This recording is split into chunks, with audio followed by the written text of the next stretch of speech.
Okay, time to talk about the plot of Oedipus. As I mentioned last time, the plot does not concern the action involved in Oedipus's killing his father or marrying his mother. It occurs afterwards, once Oedipus realizes that he's got a problem on his hands in a city that is hit by a plague. So he has sent his brother-in-law, Creon, off to the Oracle of Delphi to find out what the god Apollo has to say about maybe getting a cure.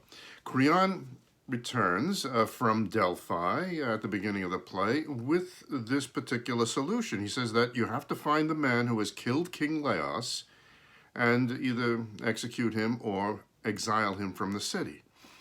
Okay, says Oedipus, we can deal with that. And he says, I think the first thing we have to do is call in a prophet, a seer.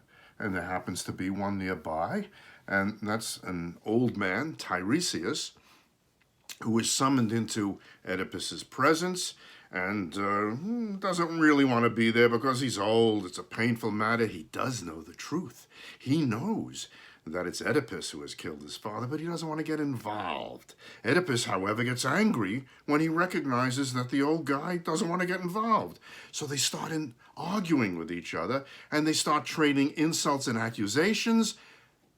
The main accusation coming from Tiresias that it's actually Oedipus who's been responsible for killing his father. Oedipus says, come on, we're trading insults here. Do you think I'm going to believe that?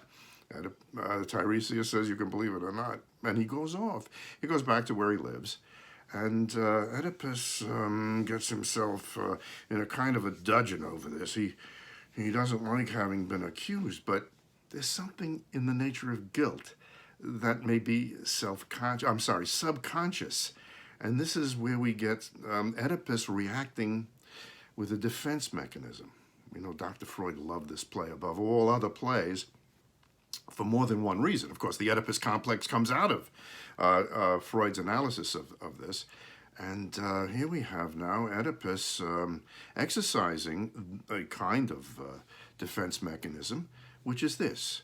When you know that you've done something or subconsciously know that you're guilty of something, you protect yourself from this knowledge by accusing other people of doing exactly the same thing. Yeah, people often accuse other people of what they're guilty themselves. This is just a point in ordinary psychology, and this is how Oedipus somehow exercises his avoidance of guilt.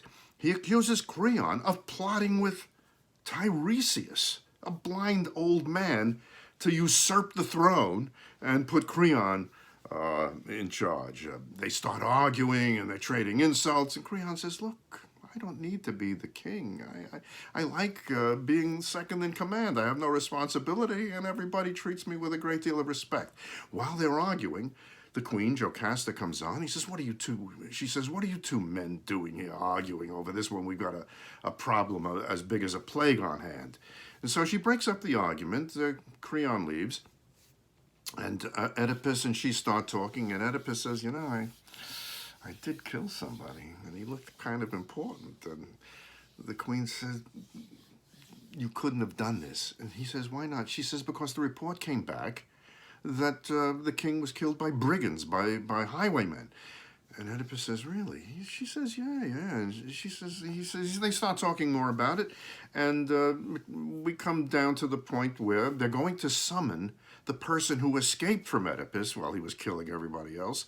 And that happened to be the shepherd.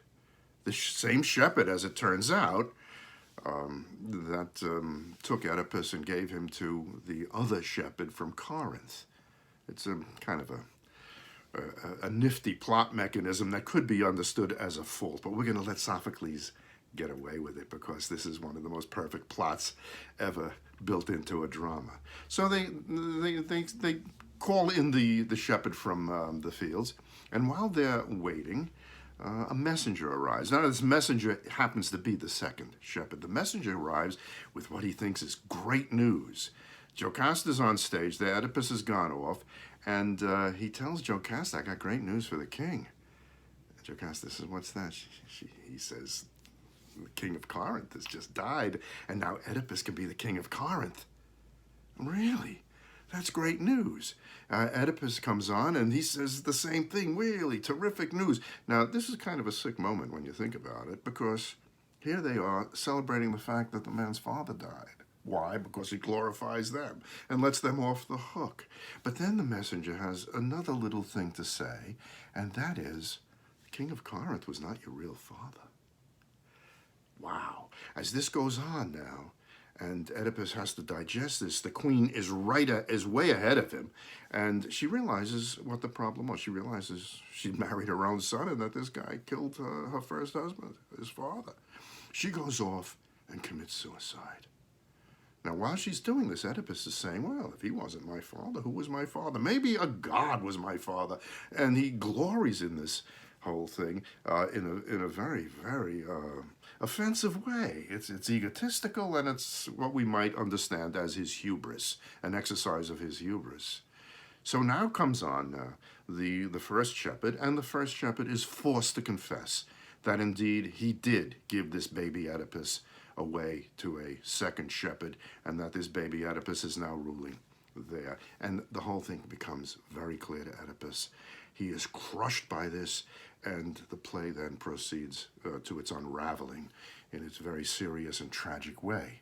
Oedipus is going to, you'll see what happens, he's going to suffer tremendous pain. We're going to pity him for this, but we're also going to feel that sense of fear, that the forces of life are much larger than we are, and they could come on upon us. And once that come in upon us, and once that is realized in the identification we have with the main character, we understand, or we experience the catharsis.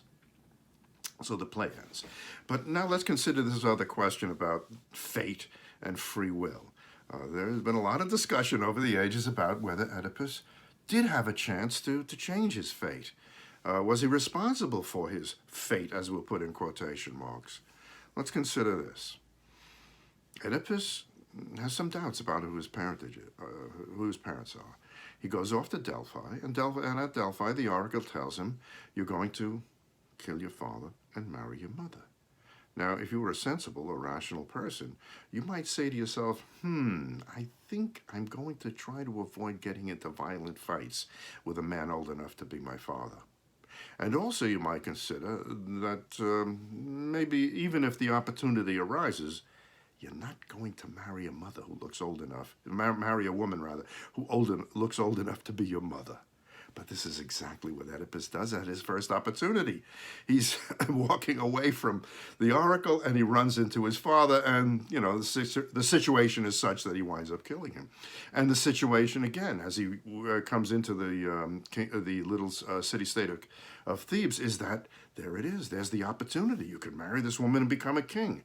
So you're dealing here with a man who thinks that he's great, and he's going to proceed in this way. He is great in his desire to help people and to face challenges, but he's also got this hubris, this egotism that's going to spell his doom. So we want to consider that as well. Also, as the play proceeds, Oedipus did not have to do any grandstanding as he did by calling in the prophet and having a fight with him. He could have taken Creon's advice and gone into the back room and discussed it, and come to a conclusion that indeed he did kill the king, and then to walk away quietly. There wouldn't have been any tragedy, but there was. So what I need you to do, if you're a listener here, is to decide to what degree was Oedipus in charge of his fate, and to what degree he wasn't.